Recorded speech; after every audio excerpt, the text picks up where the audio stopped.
বাংলাদেশের দক্ষিণ পূর্বাঞ্চলের এক গুরুত্বপূর্ণ জেলা লক্ষ্মীপুর। নদী, খাল আর উর্বর কৃষিভূমির এই জনপদে আজও রেল যোগাযোগের কোনো ব্যবস্থা নেই। পাশের নোয়াখালী ও চাঁদপুর জেলায় রেললাইন পৌঁছে গেলেও লক্ষ্মীপুরের ২৫ লক্ষ মানুষ আজও রেলবিহীন জীবনের কষ্ট বয়ে বেড়াচ্ছে। এই অবহেলিত অঞ্চলের মানুষ বছরের পর বছর ধরে একটাই দাবি জানিয়ে আসছে, চৌমুহনী থেকে রায়পুর হয়ে চাঁদপুর পর্যন্ত রেললাইন স্থাপন চাই। এই দাবির ইতিহাস নতুন নয়। ১৯৭৩ সালে প্রথমবারের মতো চৌমুহনী থেকে লক্ষ্মীপুর পর্যন্ত রেললাইন স্থাপনের জন্য মাঠ জরিপ করা হয়েছিল। সেই জরিপে কয়েকটি সম্ভাব্য স্টেশনও চিহ্নিত করা হয়, কিন্তু প্রকল্পটি বাস্তবায়নের আগেই থেমে যায়। ২০১৪ সালের ২৭ আগস্ট লক্ষ্মীপুরবাসীর পক্ষ থেকে রেল মন্ত্রণালয়ে আবারও জমা দেওয়া হয় এক নতুন চাহিদাপত্র, কিন্তু দুঃখজনকভাবে বছর কেটে গেলেও পদক্ষেপ আর বাস্তবে রূপ নেয়নি। আজও এই অঞ্চলের মানুষ অপেক্ষা করছে একটি ট্রেনের হুইসেল শোনার জন্য, যে ট্রেন তাদের অর্থনীতি, শিক্ষা ও যোগাযোগে আনবে নতুন গতি।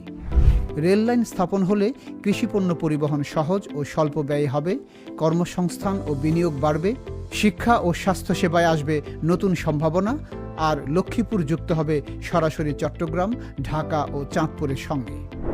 এই ন্যায্য দাবিকে জোরালোভাবে তুলে ধরতে বাংলাদেশ জামায়াত ইসলামী লক্ষ্মীপুর জেলা শাখা আয়োজন করেছে এক সংবাদ সম্মেলনের। সভায় উপস্থিত ছিলেন লক্ষ্মীপুরের গণমানুষের নেতা, লক্ষ্মীপুর সদর ৩ আসনের সংসদ সদস্য পদপ্রার্থী, বাংলাদেশ জামায়াত ইসলামীর কেন্দ্রীয় কর্মপরিষদ সদস্য ও ঢাকা মহানগর উত্তরের secretary general doctor Mohammad Rezaul Karim. সংস্কৃতি এবং আমাদের বিশেষ করে আমাদের শিক্ষা সকল দিক থেকে জনগণের কল্যাণের জন্য অবিলম্বে রেললাইন স্থাপন করতে হবে এবং এই ব্যাপারে সরকারের নিরীক্ষা কার্যক্রম শেষ হওয়ার কারণে আমরা বর্তমান সরকারের কাছে দাবি জানাবো, এই সরকার অনতিবিলম্বে সেই সিদ্ধান্ত বাস্তবায়ন করে এলাকার জনগণের দাবি সেই রেল লাইন যেন আমাদের জনগণের জন্য স্থাপন করে। আজকের সংবাদ সম্মেলনে আমাদের অন্যতম দাবি হচ্ছে বাংলাদেশের ৬৪ জেলার মধ্যে মানে অনুন্নত ৩টে জেলা, তার মধ্যে লক্ষ্মীপুর একটা। এই থেকে বড় লজ্জাজনক ঘটনা, এই জায়গায় আমরা যারা রাজনীতি করি অথবা জনপ্রতিনিধি হিসাবে যারা নির্বাচিত হয়েছিলেন, এমপি ছিলেন, মন্ত্রী ছিলেন, তাদের জন্য এটা খুবই লজ্জাস্কর। এবং আমরা যারা জনগণের হয়ে কথা বলছি, আমি মনে করি এই দায় আমাদের সবার। এবং আমি মনে করি সাংবাদিক ভাইয়েরাও এই এলাকার আপনারা জনগণ হিসাবে এই দায় আপনারাও এড়াইতে পারেন। সুতরাং অনেক আমাদের সমস্যা আছে যেগুলো সাংবাদিকরা যদি সত্যিকার অর্থে তুলে ধরেন তাহলে এটি বাস্তবায়ন আমাদের জন্য সহজ হয়। আমি আপনাদের আজকের এই সংবাদ সম্মেলনে ধন্যবাদ জানাই। আমরা মনে করছি এটির জন্য এখনই গুরুত্বপূর্ণ সময় যেটি বাস্তবায়নের জন্য, যেহেতু এটির জন্য নতুন করে কোনো গবেষণা লাগবে না। এটির মধ্যে নির্দেশনা আছে, আপনারা দেখেছেন যে এটির জন্য 14 সালেও কিন্তু বাস্তবায়নের নির্দেশনা দেয়া হয়েছিল, কিন্তু অদৃশ্য এক রহস্যজনক কারণে সেটি হয় নাই।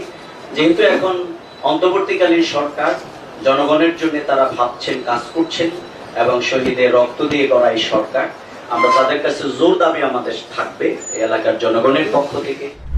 এই রেললাইন শুধু যোগাযোগ নয়, এটি হবে এক নতুন অর্থনৈতিক করিডোর, যা জাগিয়ে তুলবে সমগ্র উপকূলীয় জনপদের উন্নয়নের সম্ভাবনা। আমরা আশা করি সরকার ও সংশ্লিষ্ট কর্তৃপক্ষ এই জনস্বার্থের প্রকল্পটি দ্রুত বাস্তবায়ন করবে। একদিন লক্ষ্মীপুরের মাটিতেও গর্জে উঠবে ট্রেনের সেই কাঙ্ক্ষিত হুইসেল, যা জানিয়ে দেবে উন্নয়নের ট্রেন লক্ষ্মীপুরেও এসেছে।